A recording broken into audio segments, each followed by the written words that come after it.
महाराष्ट्र नवनिर्माण सेनेचे नाशिक महानगरपालिकेत आंदोलन, खड्ड्यांच्या मुद्द्यावरती मनसे आक्रमक, मनपा आयुक्तांच्या दालनासमोर बसून घोषणाबाजी केली.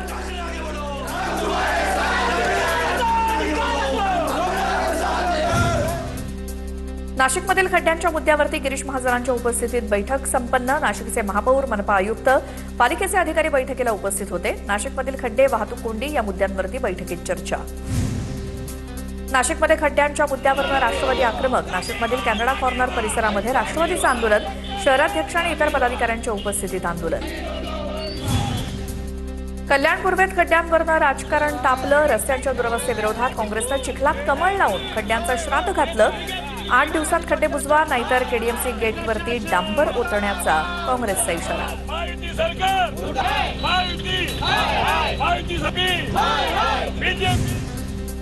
छत्रपती संभाजीनगर शहरातील रस्त्यांची अवस्था बिकट. अनेक प्रमुख चौक आणि रस्त्यांवरती मोठमोठे खड्डे पडले. पंचवटी चौकासह रेल्वे स्टेशन परिसरातील रस्त्यांची चाळण.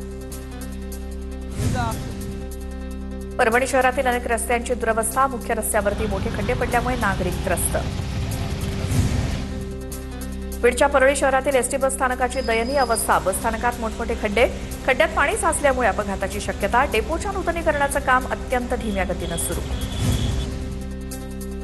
मुसळधार पावसामुळे पुण्याच्या देहूतील काळोखेमळा झेंडेमळा रस्ता खड्डेमय. वारंवार तक्रारी करून सुद्धा दुरुस्ती न झाल्यामुळे नागरिकांमध्ये संताप. तातडीनं रस्त्याचं डांबरीकरण करण्याची मागणी.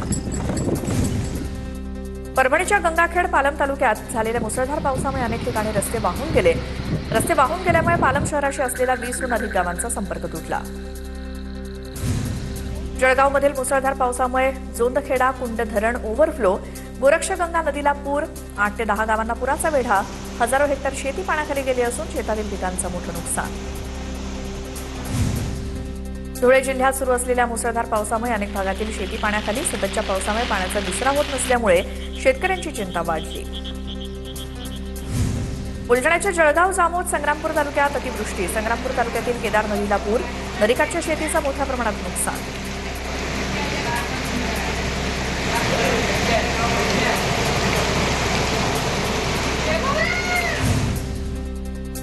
जळगाव जिल्ह्याला मुसळधार पावसानं झोडपलं. अमळनेरला चारही बाजूनं पाण्याचा वेढा. पुरात अडकलेल्या महिनाभराच्या बाळाचं रेस्क्यू करण्यात यश. महिनाभराच्या बाळासह 3 लहान मुलं आणि महिलेला देखील सुखरूप बाहेर काढण्यात यश. जळगावच्या अमळनेरमध्ये बोरी नदीत पाण्याचा टँकर वाहून गेला. पुराच्या पाण्यात पाणी पुरवठा करणारा टँकर वाहून गेला असून बोरी नदीला पूर आल्यामुळे अमळनेर शहरातील मंदिरं जलमय. जनजीवन देखील विस्कळीत. जळगावातील नशिराबाद ते तरसोद दरम्यान महामार्गाला तडे. पुलाच्या पिलरचं बांधकाम कोसळलं. वाहतुकीमुळे मार्गावरील पूल कोसळण्याचा धोका लक्षात घेऊन या मार्गावरची वाहतूक बंद करण्यात आल्याची प्राथमिक माहिती. बुलढाण्याच्या मलकापूर तालुक्यातील बेलाड गावाला पुराच्या पाण्याचा वेढा. गावाकडे जाणाऱ्या दोन्ही पुलांवरनं तब्बल 10 ते 15 फूट पाणी. बेलाड गावाचा मलकापूर तालुक्याशी संपर्क तुटला.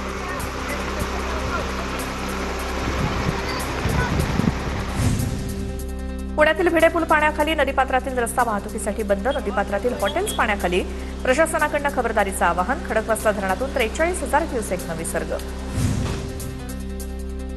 खडकवासला धरणातून पाण्याचा विसर्ग वाढला. पुण्यातील एकतानगर परिसरात पाणी शिरलं. मुठा नदीकाठच्या नागरिकांना देखील सतर्कतेचा इशारा. यंदा खडकवासला धरणातून सर्वाधिक 45,000 क्युसेक वेगानं पाण्याचा विसर्ग सुरू. यवतमाळच्या आरणीतील दहेली गावात कुट्टी नदीत कार वाहून गेली. कारमधील पती बचावला, मात्र पत्नीसह 2 चिमुकल्या बेपत्ता. यातील एका मुलीचा मृतदेह सापडल्याची माहिती. जळगावच्या पारोळा तालुक्यातील वसंतनगरामध्ये घराची भिंत पडून वृद्धाचा मृत्यू. वसंत जाधव असं मृत वृद्धाचं नाव. रात्री झोपेत असताना अचानक भिंत कोसळली. नागपुरातील अन्न आणि औषध प्रशासन विभागाच्या कार्यालयातलं झाड कोसळलं. कार्यालयाच्या मुख्य गेटवरती घडली घटना. कार्यालयाच्या कमानीचं नुकसान. नागपुरात सुरू असलेल्या पावसामुळे झाड कोसळलं. वाशिम वाळकी दोडकी मार्गावरती झाड उन्मळून पडलं. रस्त्यावरती झाड कोसळल्यामुळे काही काळ वाहतूक ठप्प. महाबळेश्वर तापोळा मार्गावरील खचलेला रस्ता 4 दिवसात दुरुस्त करत वाहतूक सुरळीत. रस्ता दुरुस्त झाल्यामुळे 105 गावांशी संपर्क तुटला. मुसळधार पावसामुळे हा मार्ग खचला होता. सातपुड्यातील चांदसैली घाटात मुसळधार पावसामुळे भूस्खलन. घाटात मोठी दरड कोसळली. मध्यरात्रीपासून सुरू असलेल्या जोरदार पावसामुळे चांदसैली घाटात दगडांचा मोठा खच रस्त्यावर आला. जळगावच्या पारोळा तालुक्यातील देवगाव गावाला अतिवृष्टीचा मोठा फटका. दुधई नदीच्या पुराचं पाणी घरात शिरल्यामुळे 30 ते 40 घरांची पडझड. पुराच्या पाण्यात 25 म्हशींचा मृत्यू तर 2 बैल आणि 15 शेळ्या वाहून गेल्याची माहिती. चंद्रपूर जिल्ह्यात 2 दिवसांपासून सुरू असलेल्या संततधार पावसामुळे नदी नाले तुडुंब भरून गेलेत. पावसामुळे वर्धा नदीच्या पाणी पातळीत मोठी वाढ. गडचांदूर मार्गावरील भोयेगाव मार्ग वाहतुकीसाठी बंद. येळगाव येथील धरण भरल्यामुळे पैनगंगा नदीला पूर आला. बुलढाणा शहराचा पाणी प्रश्न मिटला. मलकापूर ते सोलापूर राज्य महामार्ग बंद. जळगाव जिल्ह्यातील गिरणा धरणाचे 4 दरवाजे उघडले. गिरणा धरणातून 4952 क्युसेक इतक्या पाण्याचा विसर्ग. धरणाचे 4 दरवाजे प्रत्येकी 30 सेंटीमीटरनं उघडण्यात आले. जळगाव जिल्ह्यातील हातनूर धरणाचे 41 दरवाजे पूर्णपणे उघडले. धरणातून 3 लाख क्युसेकनं पाण्याचा विसर्ग. तापी नदीपात्रात सुरू. नदीकाठच्या गावांना सतर्कतेचा इशारा. यवतमाळमधील बेमळा धरणातनं पाण्याचा विसर्ग सुरू. प्रकल्पाच्या पाणलोट क्षेत्रात पर्जन्यवृष्टी वाढल्यामुळे जलाशयाच्या पाणी पातळीत वाढ. सिंधुदुर्ग जिल्ह्यात पावसाचा जोर वाढला. त्यामुळे जिल्ह्यातील धरणांमधील पाणी पातळीत मोठी वाढ. जिल्ह्यातील 12 धरणं 100% भरली आहेत. कोंढा, हरकुळ, खुर्द, पंचक्रोशीला पाणी पुरवठा करणारं धरण ओव्हरफ्लो. अकोल्यातील बाळापुरातील भीमकुंड आणि मन नदीला पूर. बाळापूर आणि पारसफाटा रस्त्यावरील पुलाला भीमकुंड नदीचं पाणी लागलं. शेतात पाणी आल्यामुळे रस्त्यांना नदीचं स्वरूप. नांदेडच्या किनवट तालुक्यात मागील 2 दिवसांपासून पाऊस सुरू. पावसामुळे पिंपळगाव फाटा परिसरातील घरांमध्ये पाणी शिरलं. यामध्ये नागरिकांचे संसार उपयोगी वस्तूंचं मोठं नुकसान. एका वृद्ध महिलेच्या घरात गुडघाभर पाणी साचल्याचे व्हिडिओ समोर. धुळ्यामध्ये मुसळधार पावसामुळे पोलीस अधीक्षक कार्यालयाच्या आवारात मोठ्या प्रमाणात पाणी साचलं. पाण्याचा निचरा होत नसल्यामुळे गुडघाभर पाण्यात न जाण्याची कर्मचाऱ्यांवरती वेळ.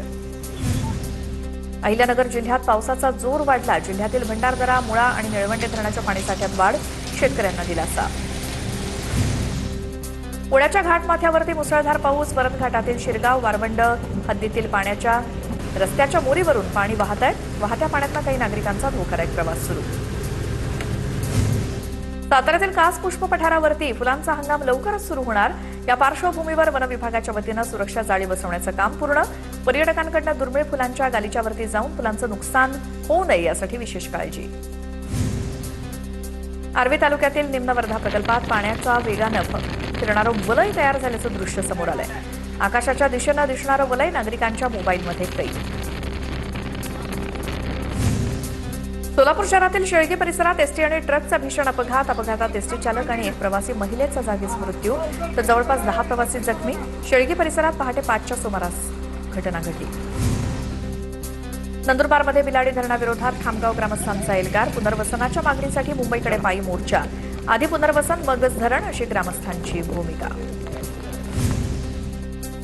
वसईमध्ये वेस्टर्न डेडिकेटेड फ्रेट कॉरिडॉरवरती धावणाऱ्या मालगाडीचं कपलिंग तुटलं. मालगाडीचे 2 डबे मुख्य गाडीपासून वेगळे झाले.